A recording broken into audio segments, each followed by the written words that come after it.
So welcome to Managing Teams and Projects Remotely with Marcus Dickinson. If you find speaking events boring, you've clearly never met Marcus. A dynamic, energy, and genuine person for people and a relentless drive to see others succeed. Marcus delivers knowledge in a unique and engaging way. If you're ready for an unparalleled fun and learning that will stay with you, you've come to the right place at the right time. So welcome, Marcus. Hey, Craig. Yeah, I'm going to switch over to you in just a second, but I just wanted to mention that this is the first of a few webinars we're doing. Today, it's Managing Teams and Projects Remotely. Tomorrow, it is generating conversions with Facebook advertising with Andrea from Get Social. Oh, perfect. And on Friday, managing cash flow and burn during COVID-19 with guys from Galleon CPA. And on Monday, it's Safe Harbors, pitching to investors in a time of crisis with Kevin Smith, the story architect. Oh, that's great. I just actually ran into him, I guess, a week ago now in the grocery store. The last time I left the house, and there was Kevin. That's funny. Yeah. And we're following up that with on Tuesday with Harness Your Creativity, idea creation with Will Greenblatt, actor, musician. He just released a song. He's got some interesting ways to go about harnessing your creativity. You've met Will. I have, yeah. He's a very engaging guy. And then on Wednesday, we're bringing Alex Morsink in from Equivesto, and he's talking about what's your startup worth? How do VCs value your startup? What formulas do they use? So you can take a look at these when you're going into negotiations and stuff. Fantastic. I mean, good quality stuff as always. Yeah, we're just continuing, right? We have to keep our, in these times, keep our community engaged as much as possible. So on Thursday, we're doing continuing my business in light of COVID-19 with Alex Koch from Insight Legal. So what are your legal options in light of COVID? And ask the questions away because there's so many things going on. So without, I don't know if you run into any issues around legalities and employee contracts and, we're seeing, I've heard stories now about Amazon and some of the people who are warehousing stuff with Amazon who are now, Amazon's no longer accepting any more orders from them. Mm-hmm. And they are now saying, but they're still having to pay warehousing fees and whatnot. So it's interesting interesting times we're in and wondering, is that legal? You're not accepting my inventory. I can't move it out of your warehouse anymore, but you're still charging me rent and still charging me overhead for that. How do people feel about that? Yeah, I mean, one of my actual good friends is going through that right now. They're an international chain, Sculler's Choice, if you've ever heard of that franchise. And they basically have shut down all 19 Canadian locations to focus on the online. And then bam, Amazon's not taking their orders right now. So it's created a lot of interesting things for them. In that regard, I think really what a lot of people have lost sight of, and I don't know if it's just background and experience, but as a risk management professional, someone who's always examined risk and created disaster recovery plans, someone who's been doing remote project management for, wow, like over a decade now. And even in my previous career, we used to work from home. I mean, this isn't some new phenomenon where the world's suddenly having to figure it out. Like, it's been there for a while. And I think what happens is, and I've been talking about it on our daily webinars as well, is this polarizing response to fear. On the one end, you've got, toilet paper hoarders and people ready to sue, ready to freak out, the self-entitlement coming up to all new levels of, no, I need to take care of me right now. Nothing else matters, me, me, me. Then you have the other side of this spectrum where people respond to fear by minimizing what's actually happening at all. Man, it's just a government control tactic or some conspiracy. Man, I'm healthy, I'm not going to get sick. And both of those are not really helpful. At the end of the day, what I've been challenging our clients with in any of our programs is a twofold response. One is about mindset. Mindset, we know, is important. And the biggest mindset is accept this as the new normal going forward, because there's no going back, right? There isn't any going back. I know a lot of people out there, maybe some of your listeners and everything, they're thinking to themselves, hey, a couple of weeks, 3 weeks, and I'll just go back to work and it'll be a little bit tough, but things will pick up right where it left off. Well, no, We are fundamentally watching the demise of the traditional rat race, right? The conventional method of the last 100 years of how things have been done, big corporate offices having to commute into a communal space and work for 8 hours, commute back, pick up your kids, do activities, make dinner, and then fall exhausted on the couch just to do it all again for the next 40 years. That's just died. For many reasons. A lot of it has to do with cash flow. That's one of the topics you mentioned is businesses of all sizes are really starting to suffer from cash flow because larger corporations, it takes massive amounts of profit to keep those things going. And most of them were already operating at a negative from month to month. And now here, you're seeing a dry up in consumerism, which is affecting, of course, the economy and bigger things like that. But when they have their entire workforces at home, they don't need to have these big physical spaces with large rents. They don't need to have to worry about a lot of the utility bills that were just consuming things like they were before. They can actually get more hours out of their teams because they're not commuting. You find teams can be more effective when they're in a relaxed home environment. So a lot of stuff is shifting, and it's probably going to stay that way when business continues to normalize, is the phrase I'm using. As we go from the extremes and just figure out what the new way of doing things is, I think you're going to see there's a lot more of this working from home, or what we've called them for a while as distributed teams in the modern day workplace. Yeah, we used to call them telecommuters, Yep. but I think you overestimate the desire for change, and that the ease of which working from home is for some people. Some people, it's not easy for them to work from home, and they need an office or a place to go to. Well, absolutely. I agree with you. So let's identify both points you brought up.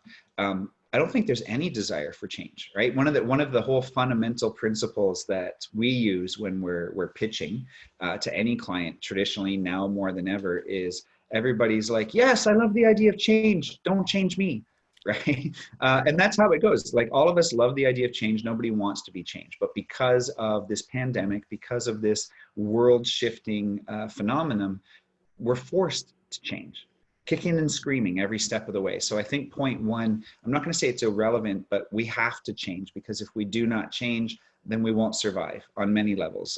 Some of us physically, because there are deaths happening with this tragic circumstance, and some of us with business, because a lot of businesses, if you're non-essential, you're shut down, and that hurts. And a lot of businesses may not recover from that, small businesses as well as large. To your second point, you're right. There is a lot that goes on to being able to work from home. Some people, I believe, are naturally wired for it. Some people are not. And it's so hard to stay focused, because home is where the distractions are. Home is where they relax. And a lot of that, I mean, it's the whole nature versus nurture argument. Is it hardwiring, or is it because that's how the paradigm has always been? So part of our job with How To Project over the last 8 years is been creating those types of work cultures in a home space so that people can be effective and productive, or even creating those same types of emotionally invested work cultures in a traditional workspace is part of what we've done as well. But right now we're talking about working from home. We're talking about elevating your audience and your community so that they can be effective at home. And here's the thing, the longer this goes on, the longer the self-isolation occurs, then the more people's work patterns, their behaviors, their habits will change. And like you said, we don't like change. So if this goes on for months, which is what the Health Minister of Canada is saying, if self-isolation does last for months, and then, the office calls up and says, okay, time to come back, people are going to be like, but I don't want to, because now this has become the new norm. So again, it's always that resistance to change. So I'm going to stand by the statement, and I think a lot of businesses are going to fundamentally shift. And we were just talking about corporate there, but there are still going to be, contractors and physical retail businesses, and even they're starting to see some changes. Like grocery stores are putting up plexiglass shielding in each of the cashier lanes, right, to prevent transmission of disease. Well, that's a huge expense, and it's labor intensive. Do you really think once we get by this, these companies are going to spend more money to remove them? No.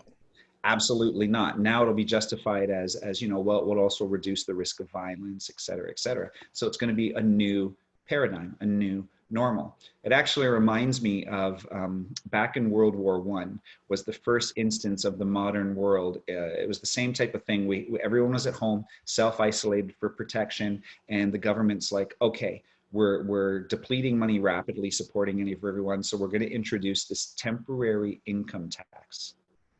Right? It's only supposed to last for the duration of the war. Temporary.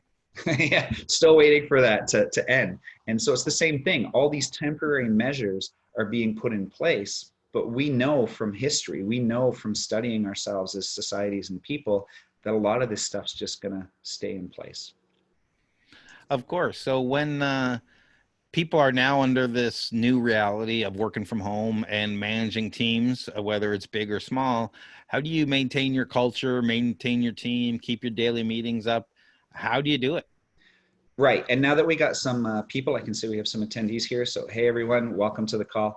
I want to make this really real. I want to get really practical, really hands-on. I don't just want to talk vague concepts, you know, you and me talking back and forth and people just listening and hoping to get a nugget, because what's the point of that? So participants, please open up your Q&A window. If you have any direct questions for where you're struggling, for where you're challenged right now with getting work done. It doesn't matter to me if you've worked from home in the past and you're just not very good at it, or if you've never worked from home and you have no clue even where to start. Please start to type your questions. In the meantime, I will start to answer your question, Craig, and talk about some of the most specific, tangible things that will make a massive difference to whether you can continue and be profitable in this uncertain time. So the very first thing is, and again, some of the stuff I've been preaching most of my life, you have to have a daily routine, right? We talked about the rat race routine. Rat race routine is you set the alarm for the same time every day, you snooze it 4 times, you get up bleary-eyed, you either grab a coffee, go to the shower, do your exercise, whatever your routine is, and then you get dressed and you go to work. Then you know what your routine is at work. You work till noon or 1, whenever the lunch is, you have your hour lunch, you work again, you commute home or you commute to pick up the kids and whatever. You have a set routine. Now, that routine doesn't mean it's absolutely the same every single day. Okay, I see someone in the chat window. So I'm not monitoring chat. I'm only monitoring QA. So I'll let you take that up in chat.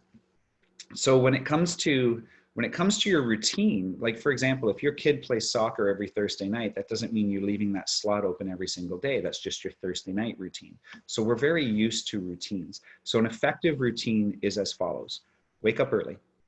Right? Plain and simple. It's been proven by the billionaires of the world. Let me say that again. Billionaires of the world have said that waking up early is one of the most beneficial things you can do. I agree. On average, I wake up between 4:30 and 5 in the morning, and regardless of what my routine is, I'm usually starting work by about 6:30 in the morning. So come 11 o'clock a.m., I've already done most of my fundamental work for the day, and it's not even noon yet. So wake up early. Have a gratitude practice. It doesn't matter to me if it's 2 minutes, 20 minutes. Give gratitude for what you have. I mean, we're Canadian. We live in a country that's taking care of us in the midst of a crisis. I was just reading someone in the States was treated for COVID-19. They managed to recover from it, and they got a medical bill for $34,000. Could you imagine that here? Like they're going to bankrupt their people long before this pandemic passes. So I'm hoping to see a shift in the way the medical system works in the US, because that's just gross. 34,000 is crazy. Right? So have gratitude that we live in a country that's supporting us, whether you like Trudeau or not. He's been on the ball every day, making sure that we're getting taken care of. Even Ford, who, whether you again like or not, no politics involved today, but he's stepping up and decisions are being made to support people. And I love that. So, have your gratitude practice. You have your health. You have an opportunity to work from home. 1, you have a home. 2, you actually have the technology and the infrastructure in place to even be on a Zoom call like this, when half the world doesn't have that opportunity right now. They're at home just hunkering down, not sure what tomorrow is going to bring, with limited communication to the outside world. So there's so much to be grateful for. The next thing is have an education half hour.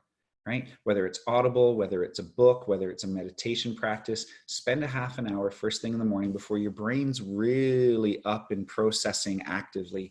Get straight into that subconscious and let something digest every single day. Move forward with growing you is important. Follow that with at least half an hour of physical activity. Right now, we can't go to the gym. I'm a huge gym guy, so I downloaded a couple of apps. We've been doing apps, my wife and I, just in the living room, cleared out some space, and every morning we're working out. Body weight stuff can be really challenging when, you're not in great shape. So do some type of physical activity.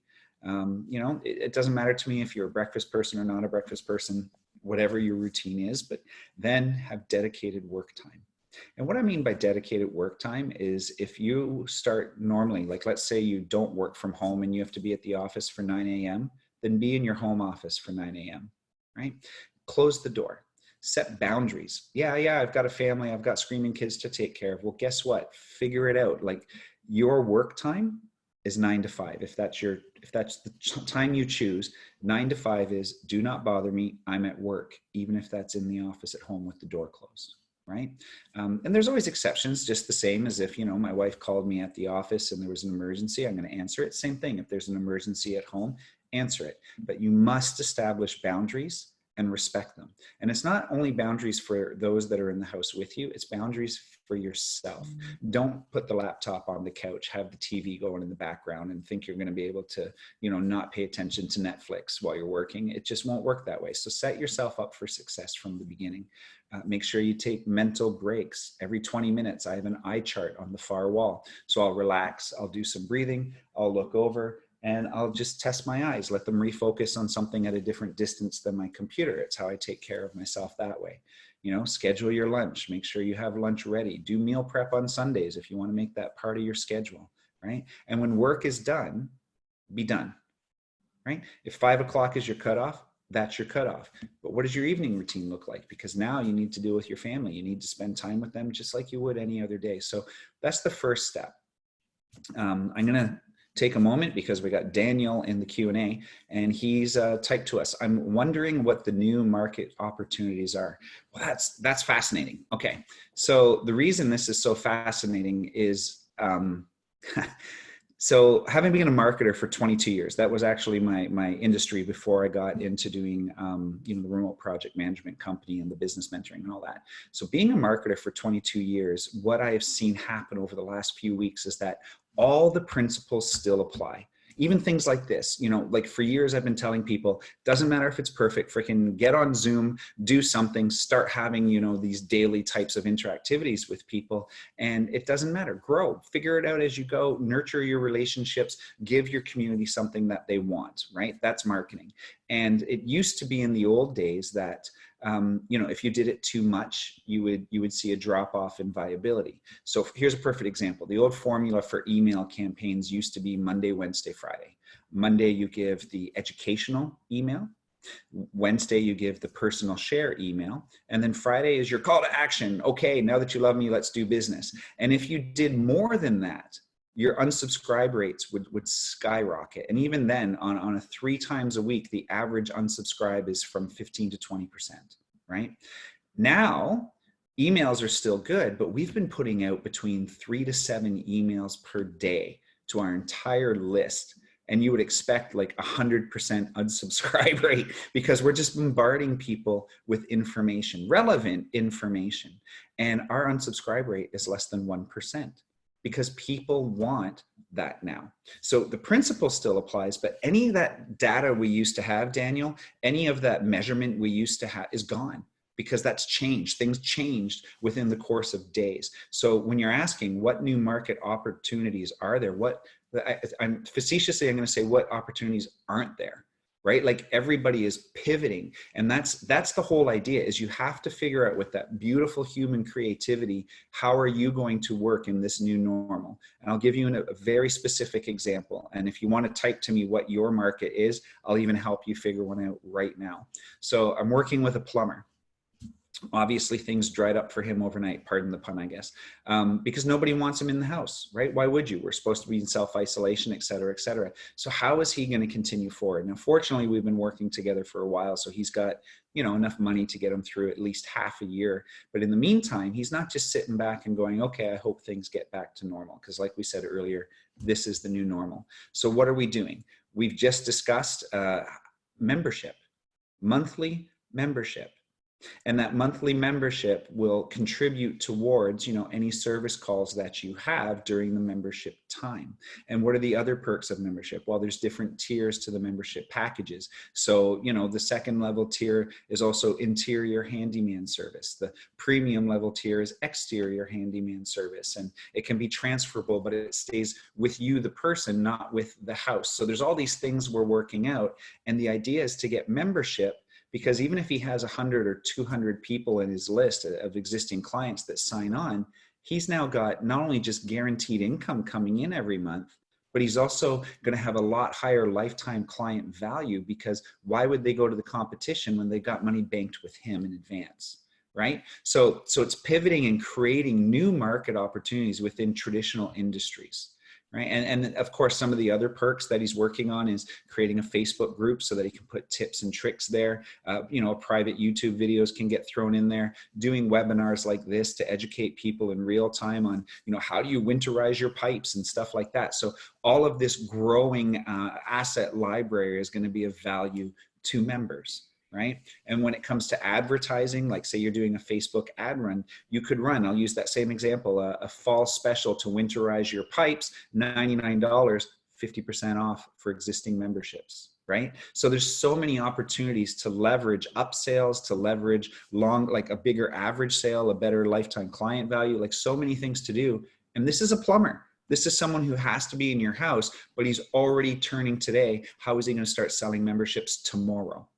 Not when this gets solved, but tomorrow, because, this is normal. This is business as usual. It's just not as usual. Does that help you out at all, Daniel? Please let me know in the Q&A. Yeah. And if you don't mind me jumping in here for a second, I mean, there are so many problems that businesses face right now because they're not ready to manage their teams remotely. They're not ready for this communication.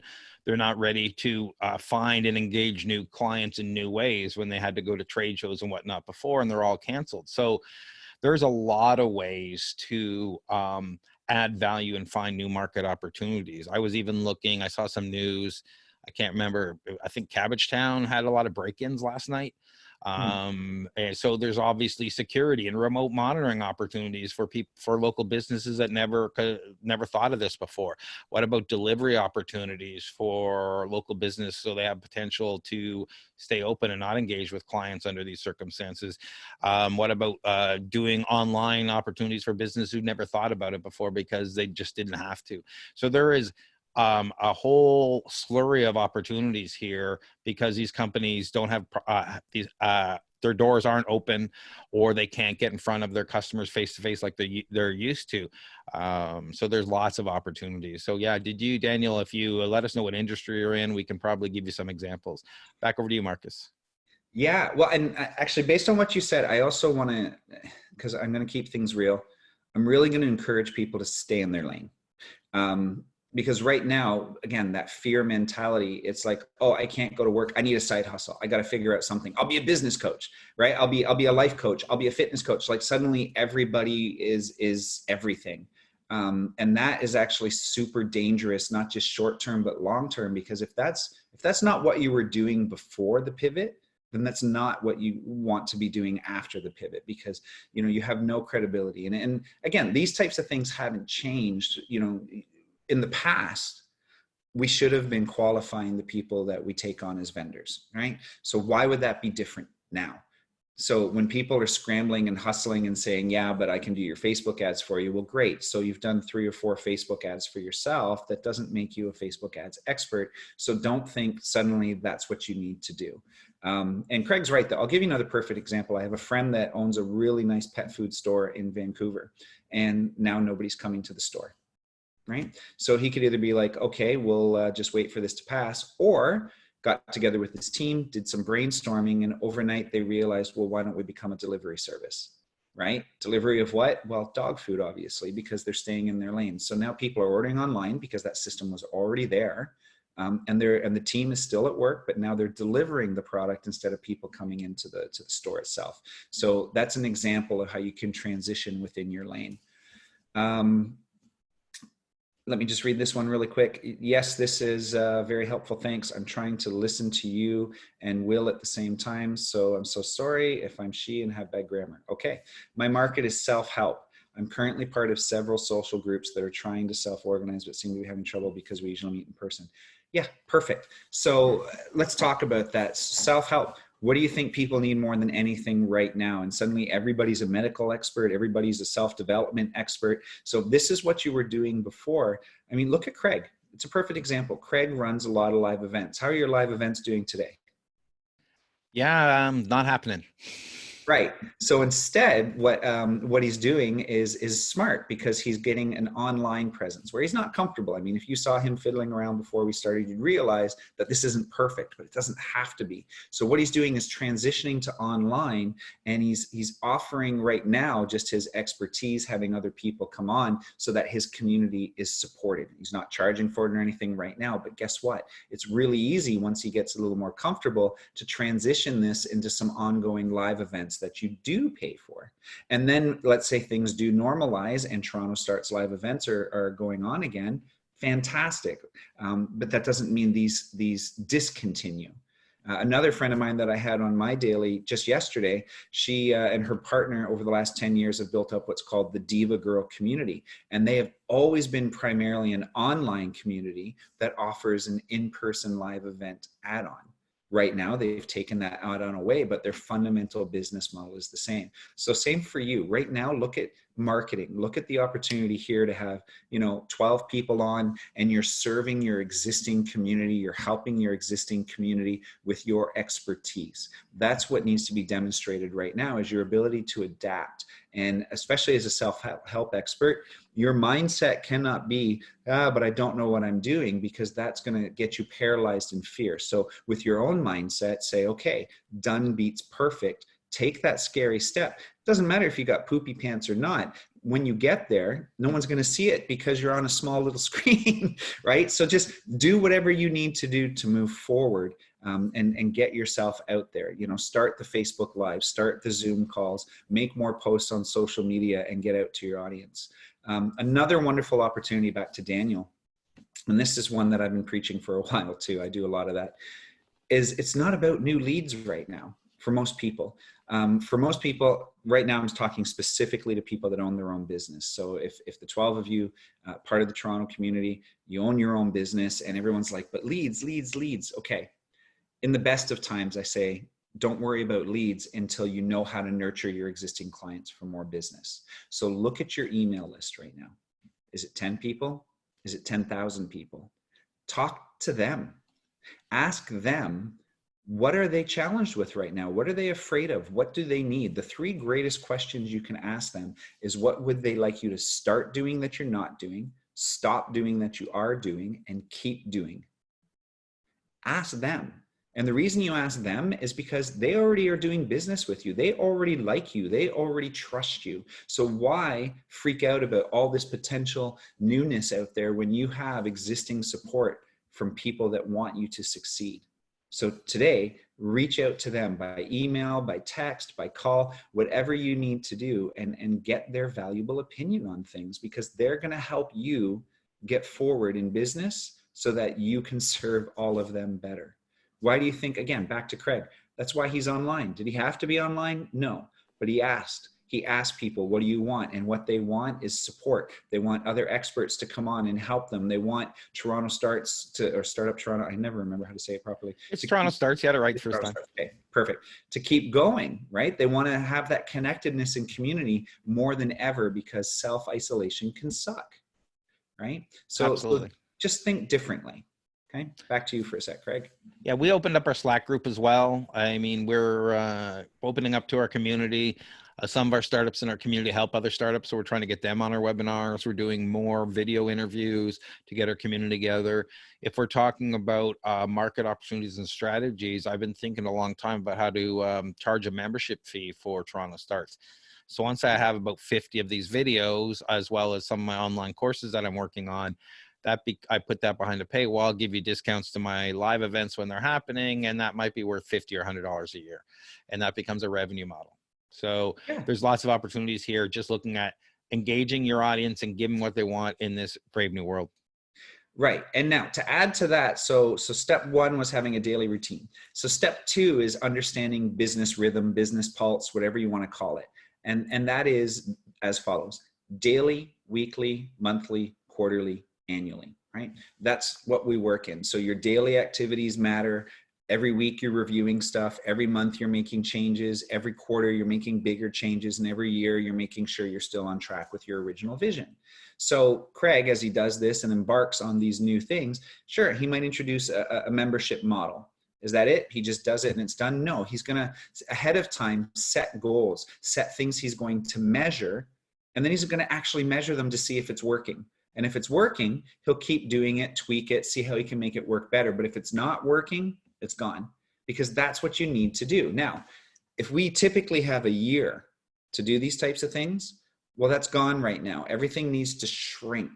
So what used to be, daily effort every day, and then you'd measure it weekly. Well, right now you're doing that full week every day, and you're measuring the end of each day. This is what you have to do with these creative new opportunities right now to get through this pandemic successfully, is test all day long and adjust. Right? At the end of every day now, my team, we have 2 status meetings now. So at the end of every day, we're like running through all the numbers of the new stuff we tested today. Is it working? Great. Keep doing it. If not, cool. What new thing can we do? Right? And in the morning, we have creativity sessions to come up with ideas for the following day. So everything's at a very accelerated pace. And you might be like, wow, how do you find the time? Again, I schedule the time, I create the time, and more importantly, I monitor the time. Right?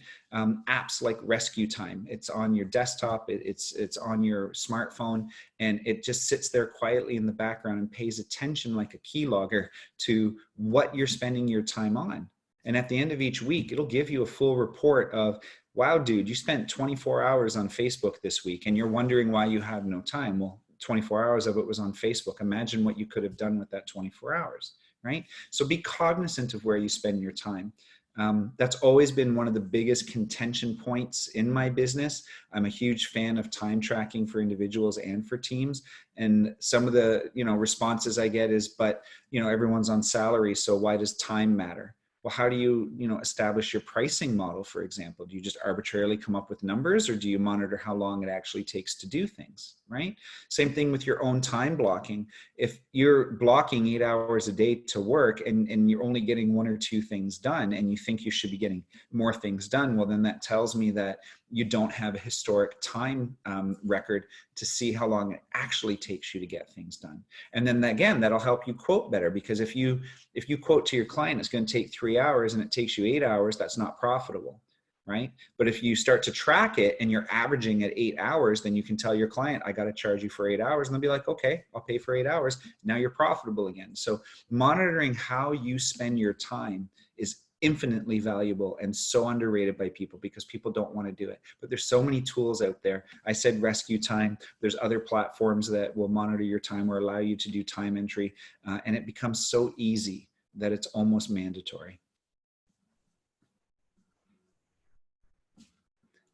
Sorry, I was muted there. That's great. I use an app on my phone called Hours, but it doesn't rescue my time, but I can tell it what I'm doing right now. So it tracks my time during the day and I can see where I'm spending it.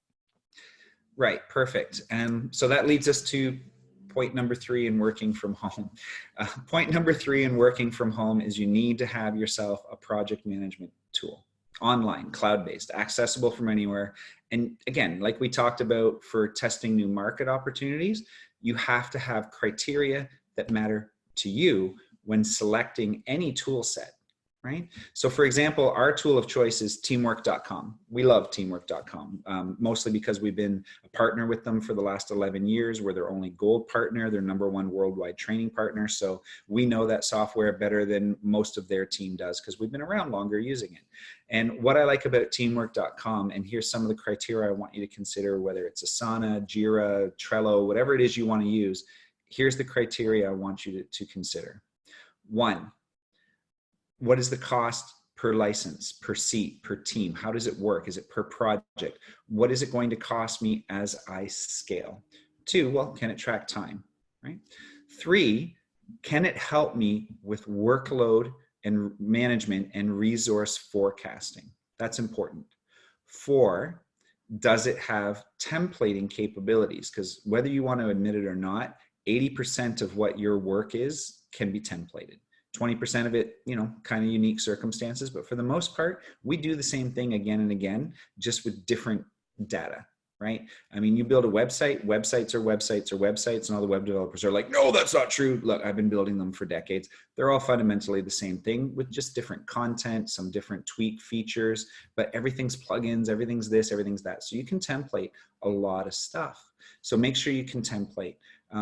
3, make sure that the mobile app is very robust, because if you cannot do most of the functionality when you are on the go, which none of us are right now, but I'm talking, normal times, then that's not going to serve you well, because you're going to be tied to a laptop or a desktop, which nobody wants. Okay.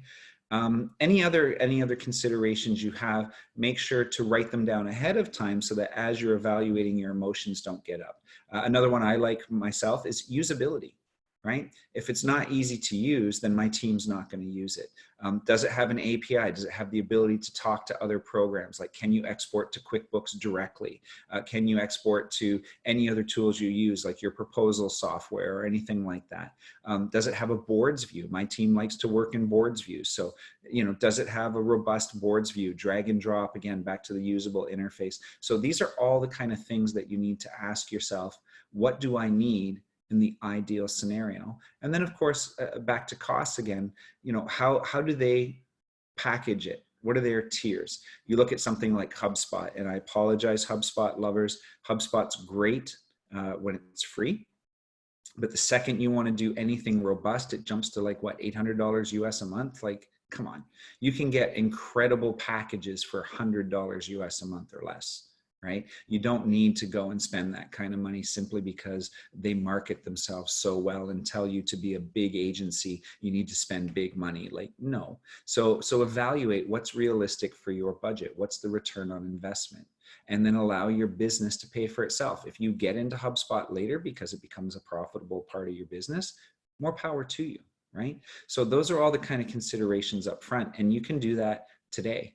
Right? Just figure out what you like. Most of these give free trials of some sort. So try them all and see which one you actually enjoy.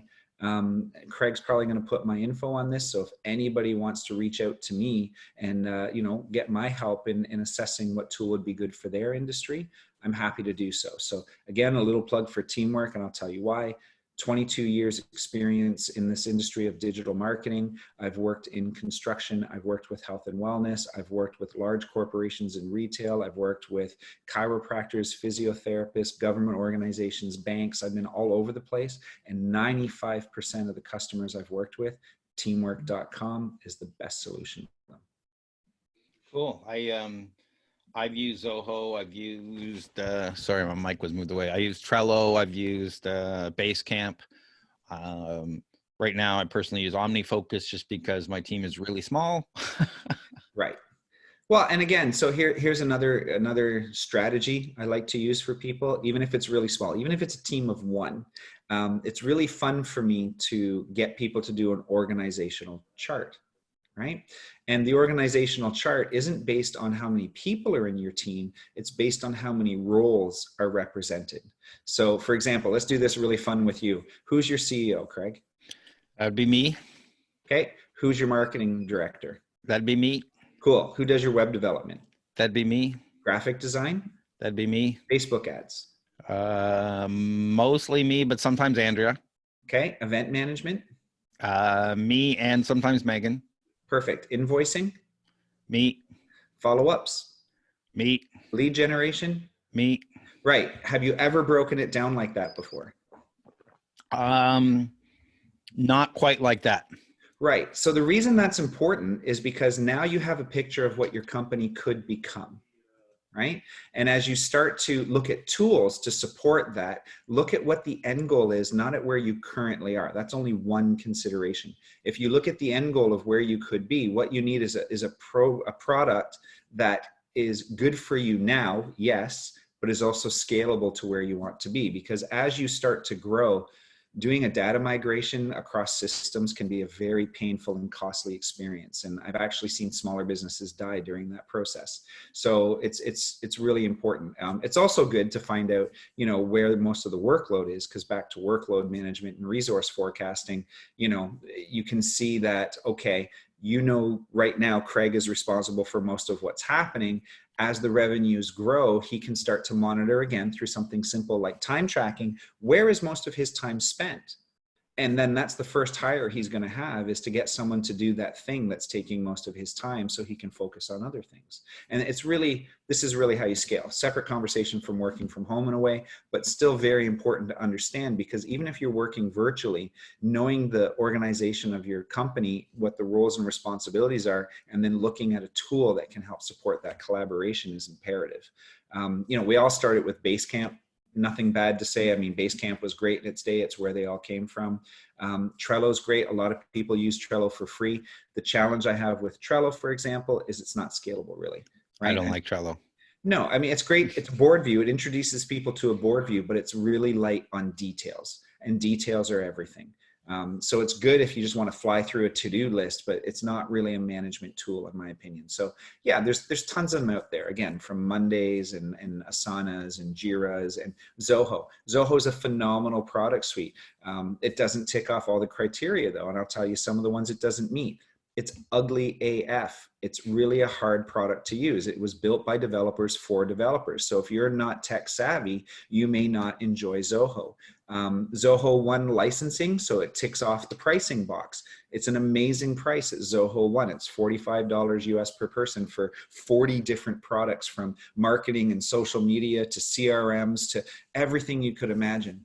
Challenge, most of them don't really talk well to each other yet. Right? So for every 1 hour you spend using Zoho, you're going to spend about 4 hours debugging Zoho. So is it a good return on investment? I don't think so. Okay. So they all have pros and cons, but evaluate what matters to you. So that's step 3. Step 4 is please have fun. It's so important. Back to mindset, back to our self-help expert. What you focus on expands, right? You know that you attract what you put out. And I'm not going all woo-woo or anything like that, but think about your life. If you walk around as a miserable human being, then people tend to either not want to be around you, or when they are around you, they're miserable too, because like attracts like. So if you get caught up in the fear right now, if you get caught up in indecision and inaction, if you're like, oh, nothing matters, COVID, COVID, COVID, COVID. I don't even like saying the word because I don't want to give it energy. So we started a hashtag that's called Courage19. Because I would much rather people having courage right now instead of, focusing on what's going on pandemic wise. So, have fun, schedule some time to, dance. Dancing's a great way to raise your energy. Maybe you like to sing horribly, then go sing horribly, right? Whatever it is you want to do. My wife and I have started doing online fitness classes through Good Life. They have a free offering now for members. She records them and puts them on Instagram. It's humiliating, but it's still fun because I get to do this fun stuff with my wife. I accidentally whacked her in the face last night while we were doing this, because we were doing like some EDM type music. It's like go and hands and whoops, we weren't synchronized as well as we usually are. And that's embarrassing, but we had so much fun. So, yeah, we're self-isolated, but it's such a horrible word. I mean, look at it as a time I call it forced growth. Don't call it self-isolation, call it forced growth, because you're being given the time to do all the things you always said, oh, when I have time, I'll do that. Guess what? It's now. Absolutely. It's a great way to looking at it. Thanks. So yeah, if there's any other questions, I mean, really, again, that's who I am. I like to collaborate. So Craig, do you have any questions, or do you want to touch on anything you think your users might want, or if anyone wants to type in the Q&A window, please, I want to get as real and specific and helpful as possible. I'm here to serve you with this time, so please let me do so. So I was a PMP for a lot of years. I was a project manager in a number of large organizations and managed hundreds and hundreds of projects, usually through MS Project and Project Server later on in life. So I haven't really found anything that actually does that kind of thing for me. Is there a tool for someone who would be more detail oriented for projects that you would use? So you'll laugh, but I'm going to say teamwork.com. Okay. So I'll tell you why. So let's talk PMP, because my entire team, that's the base minimum certification they need to get hired. So teamwork's great. So the strategy we use is they have a list view. And that list view is where I teach our team to create tasks. So it's a task title, a task description, a single assignee, a duration, like estimated time, blocking of hours for what window they have to get the work done. You can create dependencies, front end and back end. You can prioritize, you can file attach, and there's versioning control in the filing system. You can set automated reminders right down to, everything from email to mobile push. So you have all the details that you need to create the task. Okay. Then we execute the task in board view, because once all the information is there, it's just quicker to throw things around in the board view like we talked about. Then for the project managers, you actually have a Gantt view. So you can actually get your beautiful cascade going, because in a list view or even in a board view, you have no idea what comes first and you don't want to spend time searching through. So in teamwork, it's easy. You hit the G key and boom, there's the Gantt view, and you can grab milestones and move them around and all the tasks will move with them. It's really beautifully designed. It even exports into MS Projects. So again, it's a powerful tool that's very scalable. A lot of companies I work with, I've never even shown them Gantt view because their minds would just kind of melt. But for people that understand project management and want to quickly see what's on their plate, you can do that. Even better, Craig, if you set things up properly at a project level with start dates and end dates, you can actually roll up into a projects view and you can actually see timelines for where things are going to be busiest to do some resource forecasting. There's a portfolio option, which allows you to pull up all your critical tasks from across projects so you can get a view of just that. It's an unbelievable tool. And they actually do, their entry level option is free forever, and it lets you have two active projects on the go. So, for small business, it's a great way to test the waters and get familiar with the interface. And of course, I saw you put my link up. We are Teamwork's #1 training partner, so I'm happy to help. We're actually going to be putting together an online course in the next week that we're going to offer for people, because a lot of people are transitioning and need that help. So, yeah. It's a good idea. I think one of the things I found, I don't know if anybody on here has that problem, but as someone who's managing a team, we all have our own responsibilities. And say as a founder, I only want to be alerted when there's a problem. So do you have other tools you use, or is it all just teamwork.com that raises alerts at a portfolio manager type level? Right. Well, yes and no. So even on a task level, you got your privacy and everything else, but on a task level, and it is teamwork is the answer again. And I'll tell you what, no, because they think of these things, right? Like they are an industry leader, like we talk about. So on a task level, yeah, you could roll it up into portfolio or whatever, but even on a task level, what you can do is you can add followers. And a follower, you can choose, only notify me of comments, only notify me of a status change, or notify me of everything. Right? So you as a founder, you might not want to know everything that's going on. You just might want to actually know when the status has changed from example, in progress to ready for review. And then I want to know when milestones are going to slip. That's what I want to know. Right. Well, and that's even easier. So teamwork and milestones, what you can do is set yourself as an observer or follower on the milestone, right? And then you can get sent reminders for that. But again, here's the funny thing. Even better is the portfolio, because the portfolio is what we call the boss level view. And teamwork nicely color codes everything. If it's red, it's late. If it's yellow, it's ongoing. Or no, if it's yellow, it's in the future. And if it's green, it's ongoing. So you just log in first thing in the morning. And if it's red, that's a bad thing. Another back to tool criteria, something I like, and a few tools do it, many don't, is a daily report in my email. So every morning, first thing I do, like many, is after I've done my gratitudes and everything else, pop onto the phone. I get my daily report, and it shows me visually with color as, what milestones are late, what's upcoming, what events are upcoming. Because it's a full, management tool with a calendar for managing vacations and sick days and all that kind of stuff. So a lot of the stuff you're asking for is there. It's why I love the tool. Like I've never really left it, because it's just a phenomenal tool. Oh, and another criteria is customer support. It doesn't matter what time of day it is or where you are in the world. The teamwork guys get back to you within 2 hours. how do you stay connected? Do you use tools like Slack, Zoom, web conferencing? Yeah, so yeah, okay, so we do use web conferencing. We being a remote team, because we are all over the world, that's the whole idea of remote project management. We've been using Zoom for quite a few years now. We don't use Slack simply because we already have a tool set we enjoy. We've integrated Slack for customers. There's a teamwork integration for that. And again, you're going to laugh at me, but about 3 years ago, Teamwork introduced a product called Teamwork Chat.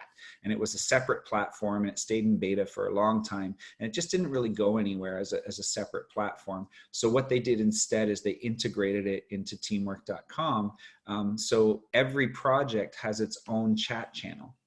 And you can, again, roll those up into the app. So we actually use Teamwork Chat as our corporate chat channel because it's all integrated. And the main reason for that, and I'll tell you really straight out, it's been an amazing feature, is you're typing away in chat, let's say, and someone says something really brilliant. Well, I don't want to have to go through the pain of copying it, going over to another window, starting a task, pasting that in, realizing I didn't copy it properly, going back, oh, I've closed the window, all that nonsense. You can actually highlight text in Teamwork Chat, and right from there, you can create a new task, and it does it from the chat window directly in Teamwork. So just that integration alone is valuable. So in this time, where one of our key things is getting sales and tracking our client funnels. Do you have specific tools you're using for that to put people in funnels? And Absolutely. what do you do for that? Right. The answer is not Teamwork. Good. It's yeah. So there's 4 stages to your business. Really, there are 4 components. There's the people component, there's the strategy component, the execution component, and the cash flow. Teamwork is your execution component, right? Like it's all about getting that day-to-day work we talked about, which is the most essential. We actually use a tool that is relatively unheard of, doesn't show up on a lot of searches. For a marketing tool, it's really not marketed too well. And it's called GoGo Clients. I'll actually put that into the chat window. Let me see. Thank you. Yeah. And the reason we use GoGo Clients is it's relatively straightforward to use. It's got a very great price point. It's $99 US a month. And what does that $99 US month get you? Well, for starters, Craig, it gets you a dedicated toll-free number.